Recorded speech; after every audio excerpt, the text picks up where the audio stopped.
Hi everyone, and welcome to the next episode of the Confidence Conversations podcast. And today this one's a real special one because I'm joined by someone who for me brings such clarity, such honesty to the idea of confidence, and that's the lovely and brilliant Donna Duggan.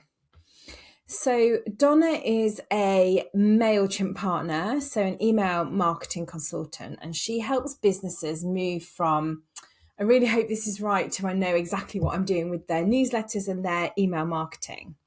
And what I really love about Donna, amongst a host of other things, is actually what you'll hear in this episode. And that, for me, is how she deeply embodies this idea of authentic confidence, not the polished version of confidence that we sometimes see played out on social, online, even sometimes at networking, right? But a version that's rooted in trusting your own judgment, listening to your gut, your intuition, and also having the courage to say no when something just doesn't quite align. So we chat about lots of things, but one of the things we really delve into is this idea of authenticity and how sometimes it gets a bad rep, and how you can spot the difference between stretching your capabilities and flat out faking it till you make it, which, as you know, I hate that saying. And why slowing down conversations can be one of the really most powerful confidence tools you can ever have in your toolkit. Donna and I also talk about imposter syndrome, and she shares her take on that and how experience builds confidence. We talk about why our brains can't tell the difference between fear and excitement, and also why you do not have to know everything to be brilliant at what you do. And that, I think, for me is really important. So there are lots of moments in this conversation where I think you might resonate. I know there were some things that I was like, oh God, yeah, I really love that. You'll hear me say that a lot. And if you've ever questioned your competence, or you've taken work that maybe didn't align with your values because you had to, and you wish you could say, I don't know, but I'll find out, then this is the episode for you. So get yourself a cup of tea. And it's a bit of a longer one this time, but it's well worth it. I really hope you enjoy this episode with the wonderful Donna. Hi, everyone, and welcome to this episode of the Confidence Conversations podcast. So today I am excited to invite Donna Duggan onto the podcast, and we are going to have a conversation today about authentic confidence. And I think authentic is a word that gets bandied around quite a lot. So I thought it would be great for Donna and I to have a bit of a conversation about it. So hi, Donna. Hi, Gail. I'm excited for this. So just before we go into kind of the conversation, tell everybody a little bit about you, who you are and what you do. Like Blind Date back in the day. Love it. Okay, so my name is Donna and I am a MailChimp partner and an email marketing consultant. And what that means is I help businesses with their MailChimp accounts and their email marketing, in that they might have messy accounts, or they might have inherited an account that has had many users over the years and they don't know what to do with it, and they don't know why it's not working for them, and it's usually costing them money. So I step in and step out of businesses and set them on the right track. Yeah, and certainly that's what you've done for me. So we had a session a while ago, literally an hour, I think we had. And you were like, well, you could do this and you could do this, and this is how this works. And it all made so much more sense. And obviously now regularly my Big Pants Update goes out. And if you want to subscribe to that, you can do so at bigpantsupdate.co.uk. There you go. Get that one in. Newsletter promotion. Yeah. Yeah, just, why not? Why not? Somebody's got to do it, right? Yeah. So before we get into this whole topic of authentic confidence, tell me what confidence means to you. Okay, so I think that for me, it means trusting my own judgment in a professional sense. So now leaning into work that I enjoy rather than taking work that doesn't fulfill me. That's what authentic confidence is being true to myself and knowing if it's not right for me. And it might be that there's something to do with the account that's not right, it doesn't feel right, or the client's, what's the word there? Not their relationship, but how they're using their email account doesn't really vibe with me. So then I feel like authentic confidence for me is having the courage to step away from it. And I love this piece around trusting your own judgment. I think that's really important, isn't it? Because the meaning of the word confidence is to trust yourself, whatever the outcome. So Yeah. in that sense, that's where that sits in. You have to have a certain amount of self-belief to be able to trust yourself. Yeah, I think that's exactly it. And if the warning flares go up, I know that I'm going to be anxious through the whole relationship with them, and so it's not worth it to me to take it on, because I'm not going to be confident about the outcome, and actually knowing the end of the road for me is really important. That affects my confidence. Knowing that I can get to the end of the road and give the results that they're looking for is really important to me. Yeah, I love that. I say this a lot. I love that, but I genuinely do, because I think, and I don't know where that comes from over time. That sense of confidence in, for you, that you've just said, confidence like in the outcome, knowing that you can get to the end of the road. That gives you Yeah. confidence, and you said, if there are some red flags for you, that is something that makes you think, oh, this isn't. It's going to make me anxious all the way through. And I think that Yeah. that's something that we learn in business, isn't it? That what's right for you. And I think some of that is linked to our values as well. In where do those customers or clients that don't feel quite right, where do they hit our values right between the eyes and go, oh no, hang on a minute, this doesn't feel right. And then there's a balance to be had between, well, actually, the money's really good. So I Yeah. really want this piece of work, but I don't want to work with these people.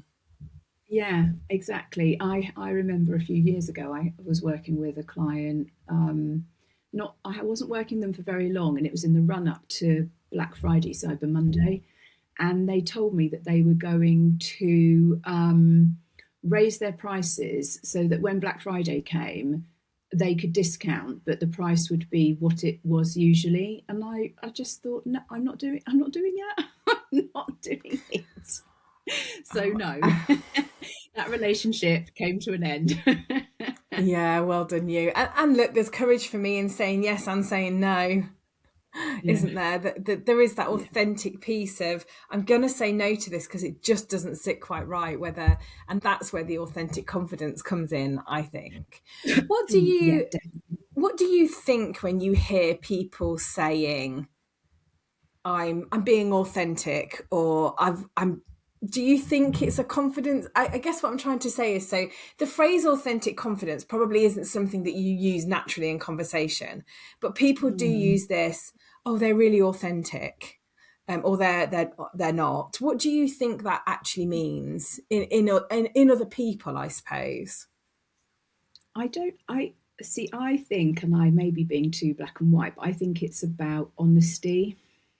So I Mm, think that if you're being authentic, you're being honest to yourself. So if someone is authentically confident, they are being honest about the way they are presenting themselves professionally. Um, so it's a form of truth, I think. Not to get too deep, but yeah. I think No, I think but I think you're right, because I think there's this oh, because there are some people that when they hear the word authentic kind of cringe, don't they? You can see them going, oh God, there's that word again. But I think you're right. I think authenticity is about you actually, and not about what you give off. It's, for me, there's an integrity piece linked into the authentic. You're showing up as your true self. Yes, I mean, we're not yeah, going to. Patrick and I talked a little bit on the podcast about vulnerability, and mm, how that can sometimes be a bit fake. And I think authenticity can sometimes be a little bit fake as yeah, well. Because actually, one mm, of my values is authenticity. And for mm, me, it's about, to be genuine, to be to be my true self. So kind of what yeah, you see is what you get. And I guess if we sort of move on to, how do you spot somebody who's genuinely confident, and how how do you know, I suppose, if somebody's being authentic with you? And how do you know if somebody's, and I'm going to use the term that I hate, fake it till you make it? Yeah, I think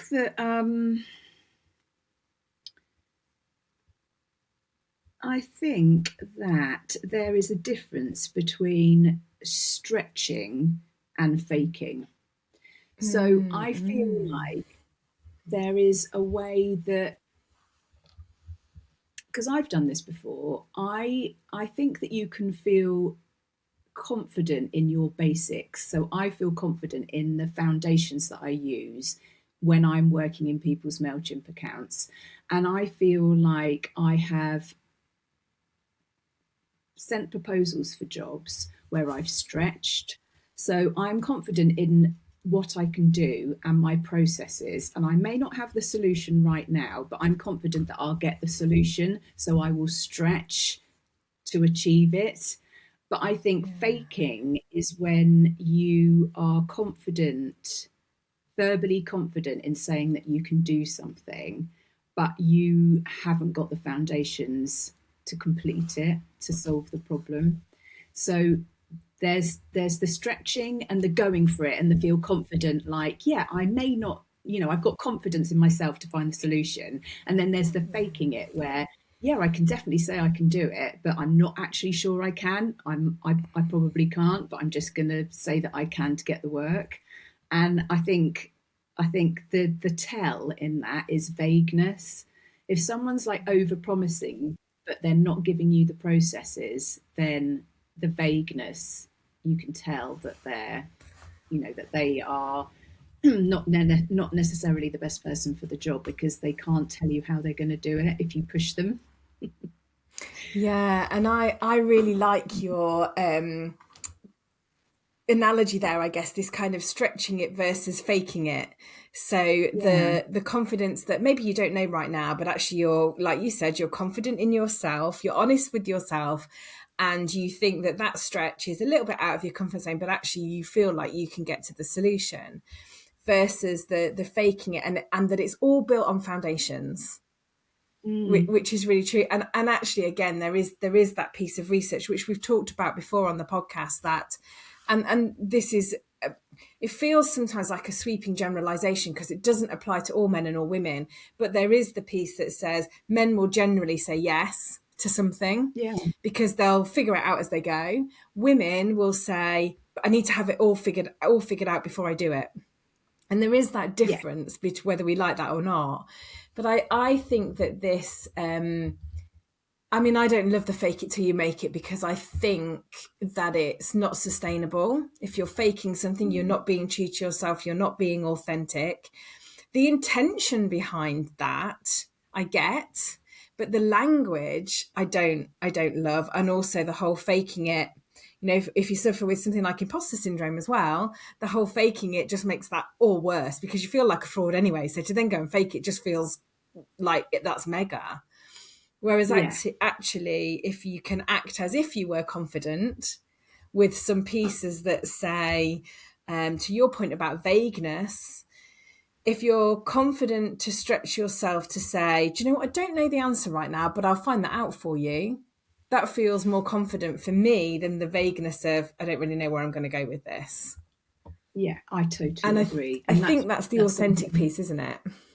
Yeah, and that's something that I do all the time now, because I used to definitely not take work on because I didn't know what the solution was going to be. So my instinct was to just shut down. But that comes with experience. And I just wanted to touch on, because we've obviously had conversations about imposter syndrome before. Yeah. And and what I wanted to mention when I was talking to you was, I used to really believe in imposter syndrome, and something recently that I read reframed it for me, and now it totally clicked with me. And I don't know if anyone else has mentioned this to you, but Steve Bartlett's LinkedIn post recently, did you see it? It was so interesting. And I'm going to be probably controversial and say that I don't love him, because he does spread a lot of untruths about imposter syndrome. So I struggle a little bit sometimes, and that's me being authentically confident enough to say he's not my kind of person. No, okay. So however, he said It's not about incapability, it's about inexperience. He said, and your brain literally doesn't know the difference between I've never done this and I can't do this. So he was saying that the fear's the same, and so your body can't distinguish between it. And I'm like, that really rang true with me, because Yeah. actually when I think of, I always, I've had conversations with you about imposter syndrome and how I felt like that, but actually when I think about it in those terms that he's talking about, it's not that I can't do it, it's that I hadn't had the experience. It's the repetition that gives you the confidence. And so you can become more confident as you get more experience in your Of course. profession. And so you lose the imposter syndrome because the repetition makes you more confident. So then you feel like you can present, that's becomes your authentic confidence, your experience in what you can do and what you can provide for people. Yeah, so there's a few things for me in the terms of the link with imposter syndrome. So he's absolutely right that your brain can't distinguish between what's fake and what's real.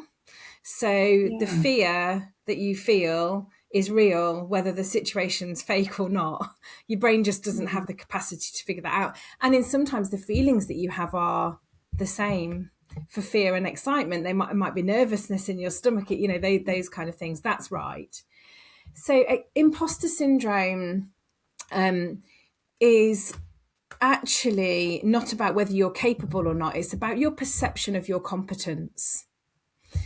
So this is where I some of the stuff that I've read that he's talked about, based on the research and the training that I've done on imposter syndrome, doesn't sit quite well with me. Because if you are running full, what I would call full imposter syndrome, you lie awake at 3 a.m. thinking that you're going to be found out as an absolute fraud. So what he's describing about this is just that's a bit dismissive. This is self-doubt because you haven't done something before and it's new. That's not imposter syndrome for me. Yes, you're always going to experience a feeling of imposter in situations, so imposter moments maybe, where you haven't done something before and it feels a little bit uncomfortable. But you've described, but I think I can figure that out. That isn't imposter syndrome. Imposter syndrome is I'm going to be found out as a fraud while I'm doing this, and they're going to pull me out by the scruff of the neck and go, "You're a fraud. You can't do this." It's about your perceived competence, not what you're actually capable of doing. But he is quite right in terms of that your brain can't distinguish it. So I think imposter syndrome has become quite trendy. The term has become quite trendy. And I think Yeah. that there's a bit of a misconception around it being self-doubt, and it isn't self-doubt. It is, the feelings run quite deeper. And it's really prevalent where you might be the only one or one of a few in a group. And that can be based on gender, race, ethnicity, qualifications, anything like that. That can bring about feelings of imposter syndrome because you don't feel like you're the same as the other people in the room. But I think when we come down to task, yes, you're always going to feel nervous when you come to do something new, if that makes Yeah. sense. No, it does. But That's and you're also thing. quite right that the more you do it, the more confident you become in it. I know, but I know what you're saying though about the circumstances around you and yourself as a person as well, and what that, how that relates to imposter syndrome. So it might not be just about your ability to do something, it's all of the history of yourself that you bring to the table when you're taking on Yes. that task, or you're presenting at that seminar. It's not only your knowledge about what you're talking about, it's everything that has happened to you up to that point. Yeah, and you could have all the knowledge in the world and be really capable, all the qualifications, but still feel like an imposter because it's about your perception of your own competence. And of Yeah. course, if you actually, Dr. Valerie Young talks about 5 types of imposter, not to put people in boxes like we would in a profiling thing, but just to say how people experience imposter syndrome. And each one of them, what happens is if something goes wrong or something happens, that person experiences deep shame. because they didn't get it. If they're a perfectionist, for example, which is one of them, everything has to be absolutely perfect. And if there's one tiny error, tiny error, which could be a comma in the wrong place, or, something, punctuation or something like that, that then triggers this whole feeling of shame, which brings about the imposter syndrome, which then holds people back from not doing that thing again. Yeah. This is why we've got you, Gail, and you're an expert in this sort of thing. Because when I read that post, it definitely spoke to how I think about imposter syndrome. Yeah. So, because I think for me, it's definitely a confidence thing. Because in terms of ability, because outside of work, I would say I was a confident person. It's only with it, and that's why the experience part of that post that I read spoke to me. So yeah. but And yeah, I hadn't experience thought is about it. Yeah, and experience is really important because, but then there's the bit before that happens before that, isn't there? That says you have to have that bit of courage to go off and do that thing to build confidence in the first place. Yeah. And Yeah. actually some of the so again, Dr. Valerie Young from the Imposter Syndrome Institute talks about, so how do we overcome this imposter syndrome phenomenon, if you like? And what she says is that to overcome it, we have to stop thinking like an imposter, because it's our thoughts that make us feel we're an imposter, and that so she does actually talk about this act as if. So act as if you were confident, normalize it, that everybody suffers from those imposter moments. Some people don't let it go very far because they're able to bring it back round because they recognise it's self-doubt, or it's their inner critic talking, about Betty and all of that. But some people just can't, they find it harder, and it's a longer, deeper process to work through that. And I think sometimes as well, a bit like Stephen Bartlett said, your brain can't distinguish. If we're telling ourselves we've got imposter syndrome, we're going to think like that. Yeah. Whereas if we're probably being a bit truer to ourselves, we might think, God, this is tough because it's new and I've not done it before. So maybe where can I get help? Who can I involve? What do I need to do to get through that step? Yeah. And we've gone completely off topic there, but that's really interesting, isn't it? Really interesting. And clever posting from Stephen Bartlett to resonate with his audience in that sense. Yeah. And that's one part of the reason why I wanted to do the imposter syndrome coach training, was because I wanted to be informed by the research. So there's a knowledge piece there for me as well, to be credible, to actually be able to say those things backed up by research. That's quite important to me, not just kind of what I'm feeling, what I'm hearing. Yeah, I definitely, for sure. And that's part of my confidence build, actually, because jumping through the hoops that MailChimp asks us to jump through in order to be able to call yourself a MailChimp partner, you have to go through a series of, they're not exams, but they're tests, and they take some time, and there are several that you have to do in order to be able to use the MailChimp badge. But part of that then is being able to present yourself as, that's for me, that's a way of presenting myself, my authentic self, because I am able to use a global brand logo in my email footers because I have demonstrated that I know enough about that platform for people to be able to confidently employ me. So yeah, it's obviously not the same as drawing on academic research, but it is that it's one of those things that gives me the confidence to go out and present myself as a MailChimp partner. Yeah, and there's competence in that, right, as well. So it's demonstrating your competence through an external validation, isn't it, in that sense? But you've then also got the confidence because you've got the knowledge, because you've passed the exams. Yeah, exactly. Because before I did that, when I was starting out, I definitely didn't have the confidence. I definitely suffered from, God, why are these people trusting me in their MailChimp accounts? Because I hadn't done that. And as soon as I did do it, I was like, right, okay, yes, you can.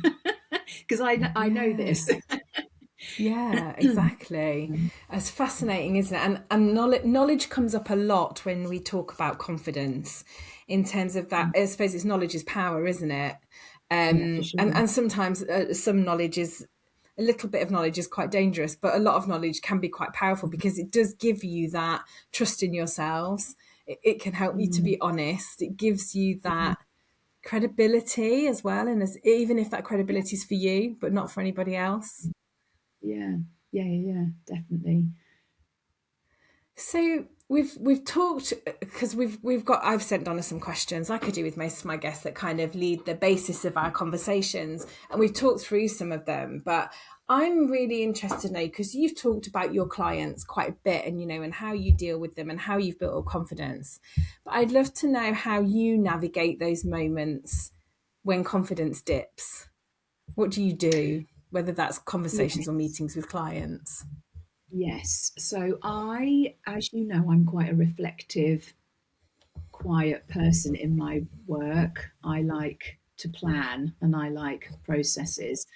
And so what I tend to do is I draw strength in slowing the conversation down. So if it's getting a bit not heated, but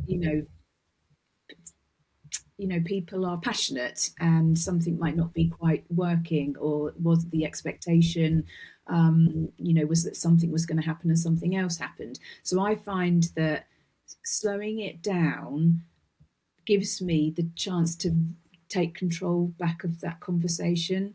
And I do what we touched on earlier, and I do that, and I say to them, look, I need to go away. I'm hearing what you're saying. I'm going to step away from this conversation now because I need the time to go back and go over what's happened.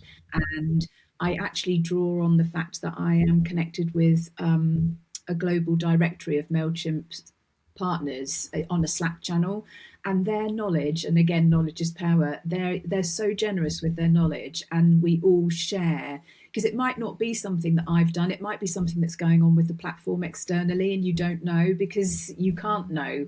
So someone else across the world might be having the same experience. So to be able to, I feel confident in my ability to make sure that the client's feeling heard, not dismissed, and that I will be able to update them on what's happening, and and share with them next steps. So I think slowing things down works for me, because I like a considered like approach and conversation. Yeah.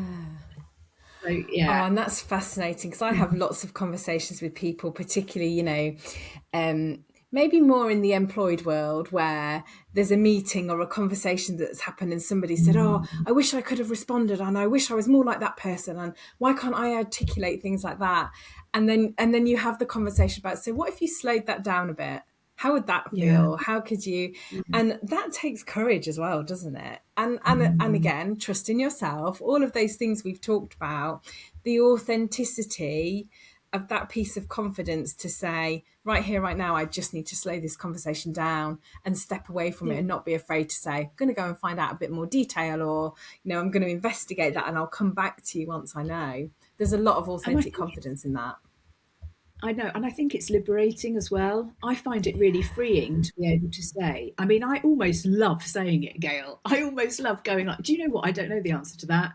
I just think, do you know what? I don't. Let's just say it now. What's the worst that can happen? We don't all know the answer to everything. So if you can just put your hand up and go, I No. don't know. I don't know why that's happening, but I'm interested to know why that's happening. So for my very self, I'm going to go and, you know, go and find out the answer, and then I'll come back and share it with you, because we don't all know everything.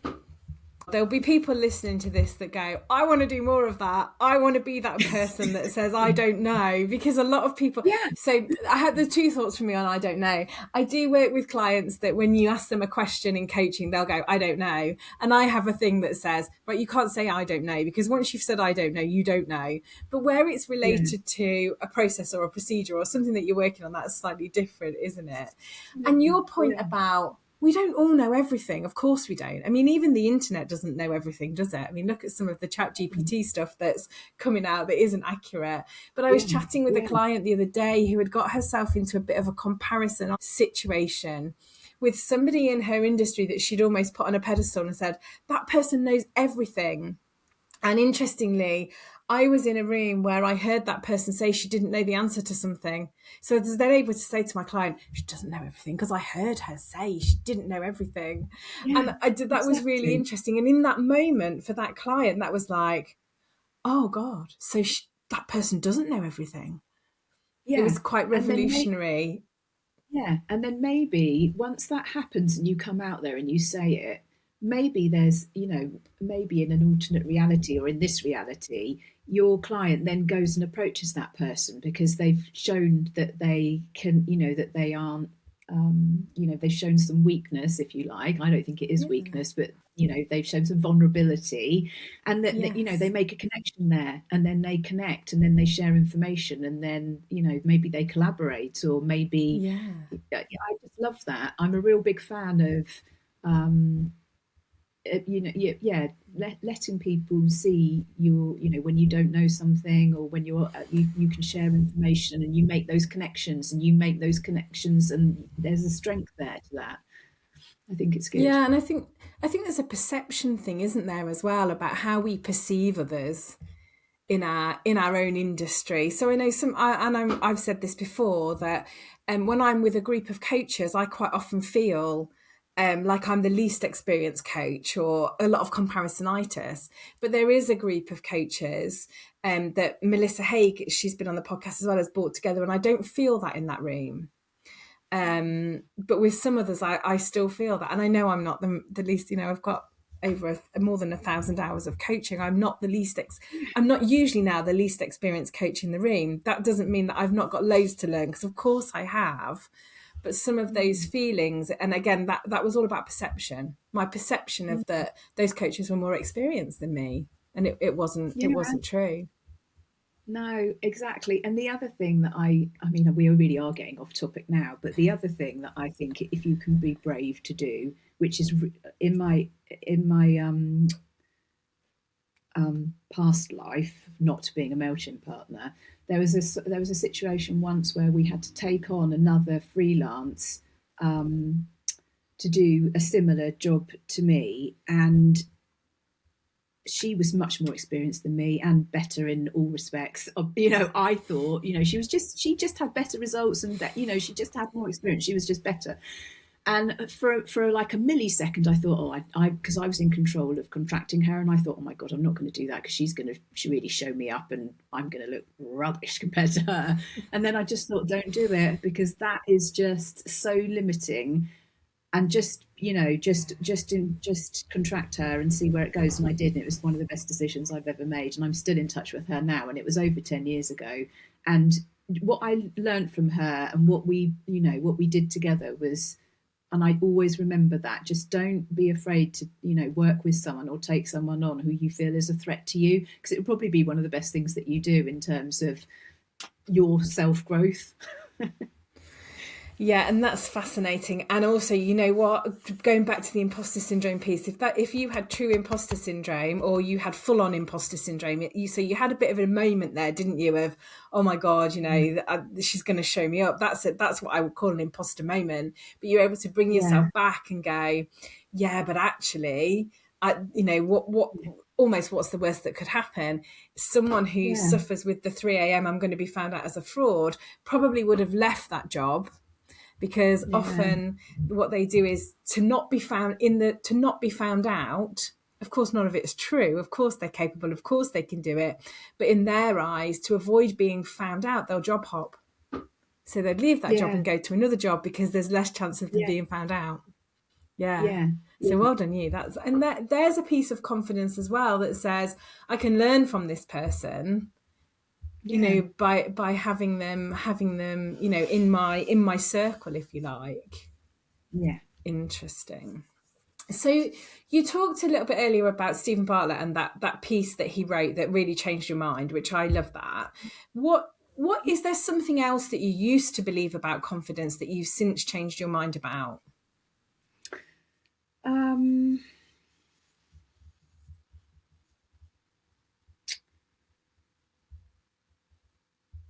I don't know. That was that is something that I really sort of went the imposter syndrome sort of way. So would there be anything else I've changed my mind about confidence? I don't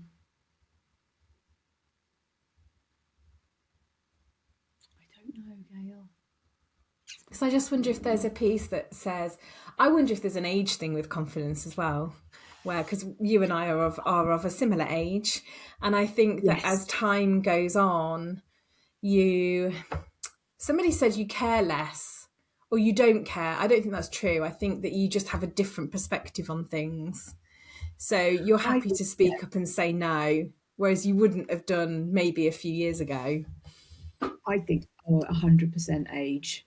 I definitely think that it makes you more confident. But you only you have to go through it to have it. All of elements of your life come together to give you the ability to say no. And this is one of the things I was going to talk to you about earlier, about showing up as your authentic self and what happens around you as you're going through your life in different decades of your life, what can happen. Because I think that you can show up as your authentic self, but if something happens, like you go through a period of money pressures, that can really affect your authentic self, because you might end up over egging your expertise or taking on something that you wouldn't normally because of the fear.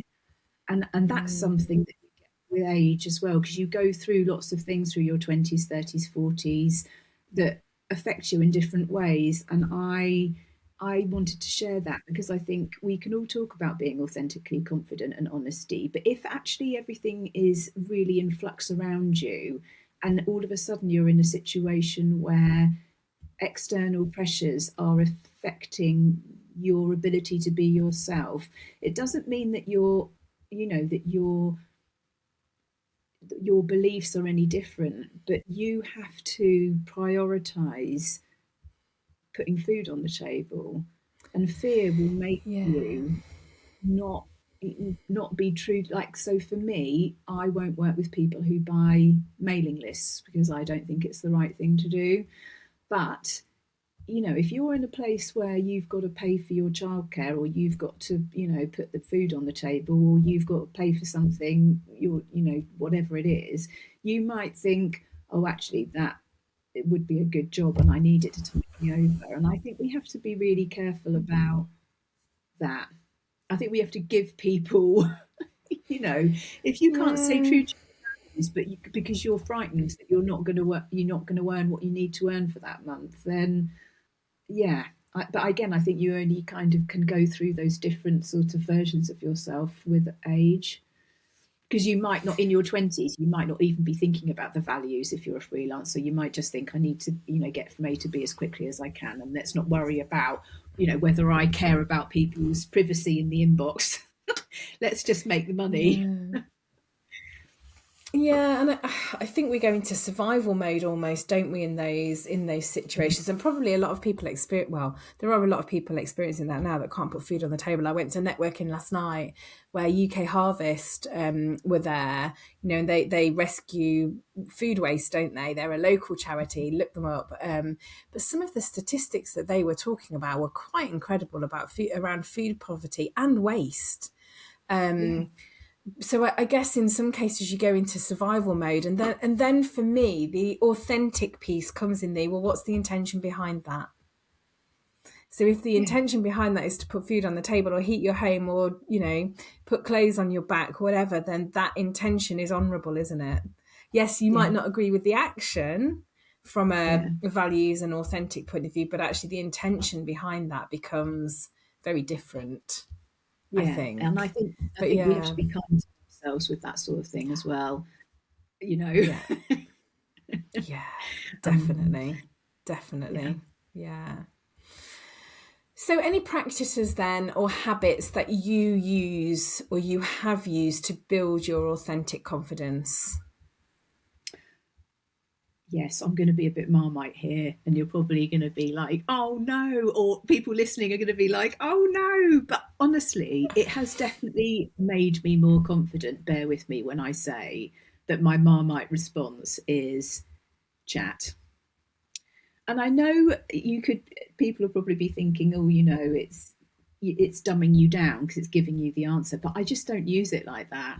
So it's given me more confidence because I use it to, tap weaknesses in my proposals, and I challenge it.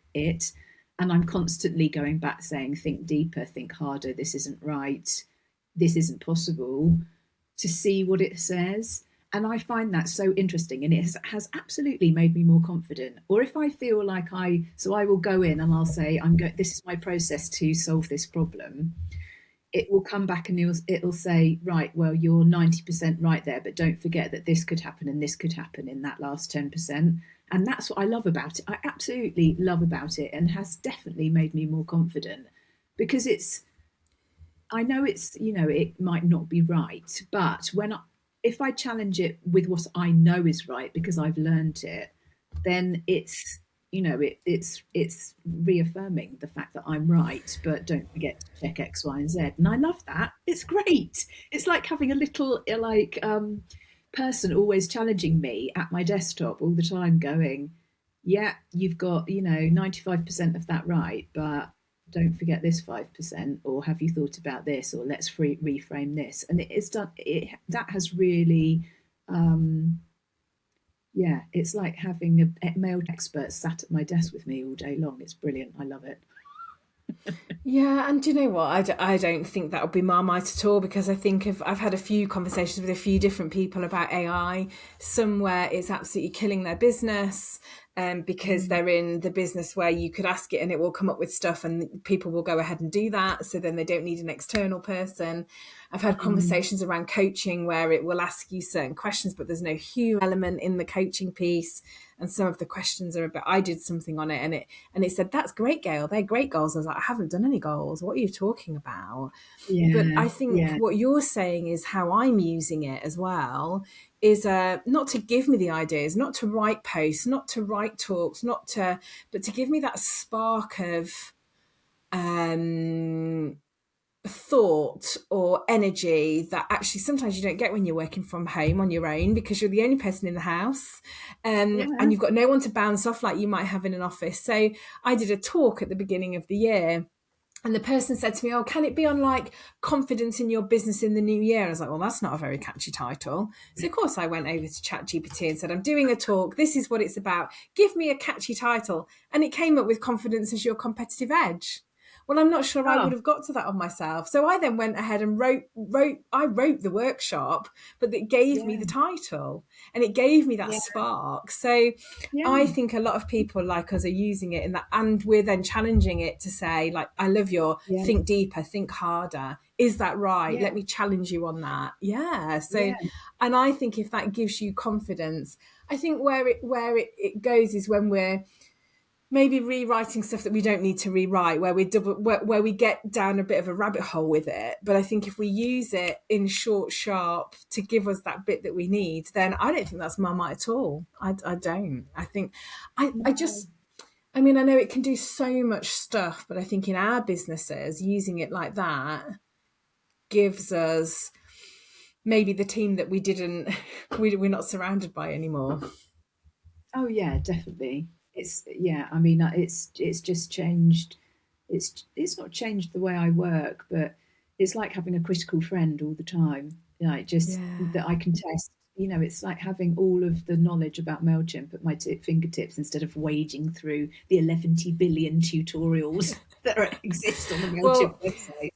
I have to say, I was looking for something in MailChimp. In fact, I probably should have just emailed you, but I was looking for something, and when you can't find it, and I did go into ChatGPT and say, I need to find this and I can't find it. Give me a step-by-step of where to find it. It was a form, and it did it. And actually, I couldn't find that in the 11 billion tutorials on MailChimp, but ChatGPT told me where I could find it. Yeah, brilliant. So look, Donna, let's wrap up with we could go on. I say this to all my guests, but generally we could talk forever. I know, it's brilliant. I can't believe it's gone so quickly. I know.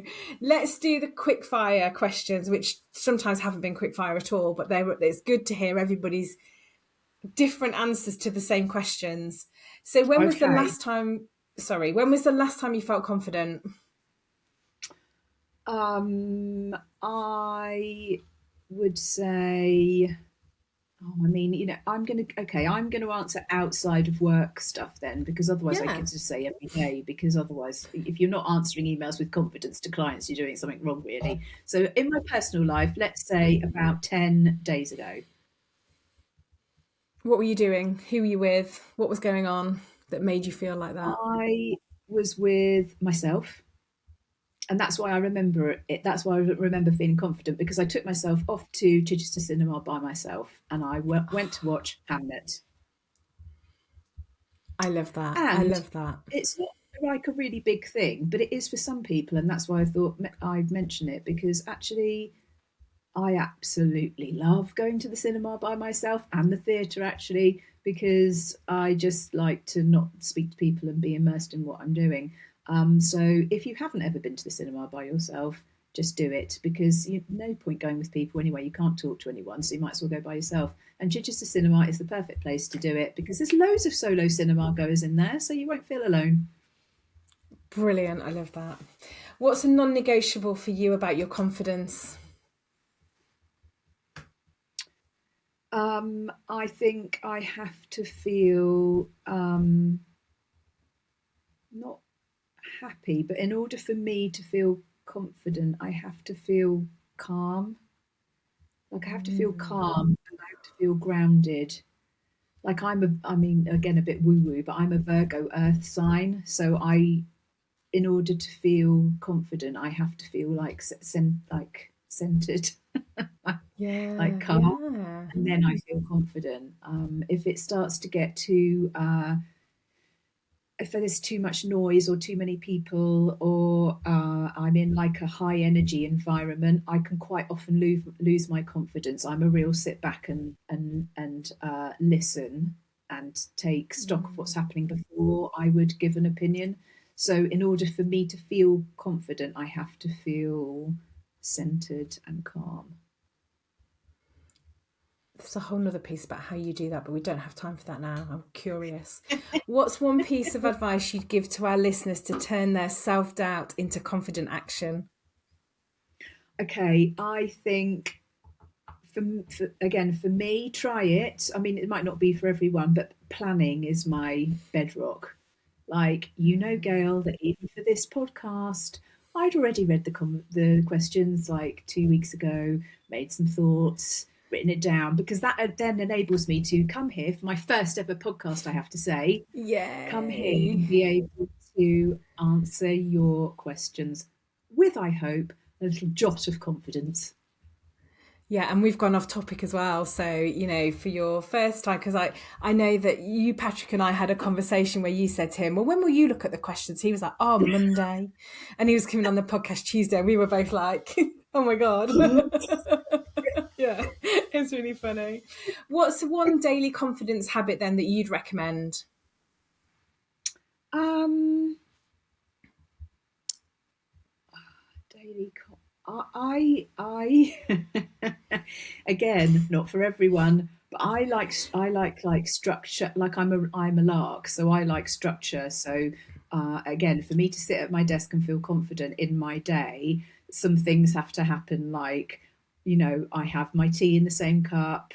If I take the dog out, I take the dog out. I do all the like I do things in a sort of way that I do them every day, and then it sort of clears my head to then think, right, so I'm going to be sitting at my desk, and then I'm going to be working through my to-do list, which is another Virgo thing. So yeah, I think I like planning is my thing, and structure. Those things for me, if you're a typical Virgo, planning and structure won't be things you've never heard before.